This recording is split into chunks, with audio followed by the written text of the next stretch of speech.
স্নেহা দাস 8436 প্রশ্ন করেছিলে, ম্যাম আমি ইংলিশ অনার্স করেছি, তারপর মাল্টিমিডিয়া অ্যান্ড অ্যানিমেশনে ডিপ্লোমা করেছি, রিসেন্টলি আমি গ্রাফিক ডিজাইনে ইন্টার্নশিপে ঢুকেছি।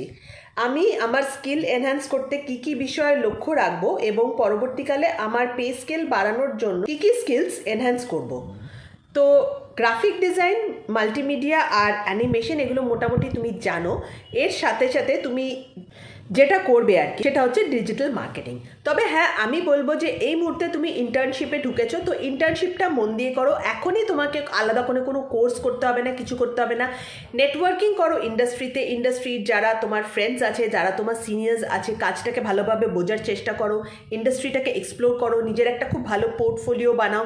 যেই জিনিসগুলো জবের জন্য দরকার, তুমি নতুন নতুন ইন্টার্নশিপে গেছো, মানে তোমার ওয়ার্ক লাইফ জাস্ট স্টার্ট হচ্ছে, তো সেই জিনিসগুলো করো। আর মোস্ট ইম্পর্টেন্টলি সফট স্কিলস, একটা কর্পোরেটে গেলে যে স্কিলসগুলো দরকার হয়, যেরকম কমিউনিকেশন, ইংলিশে অনার্স, অবভিয়াসলি ইংলিশ কমিউনিকেশন তোমার প্রবলেম নেই। নেটওয়ার্কিং, কিভাবে সিনিয়র্সদের সাথে মিশবে, কিভাবে একটা কর্পোরেটে নিজেকে প্রেজেন্ট করবে, প্রেজেন্টেশনস তৈরি করা, এই জিনিসগুলো ডেভেলপ করার চেষ্টা করো। এই জিনিসগুলো, এই যে সফট স্কিলসগুলো, এগুলো কিন্তু পরবর্তীকালে তোমার প্রচুর কাজে লাগবে জব পেতে। তার সাথে সাথে যেহেতু তুমি ইংলিশে অনার্স আছো, একটা জিনিস করতে পারো, সেটা হচ্ছে ফরেন ল্যাঙ্গুয়েজেস শিখতে পারো অ্যান্ড প্রোডাক্ট ডিজাইনিং।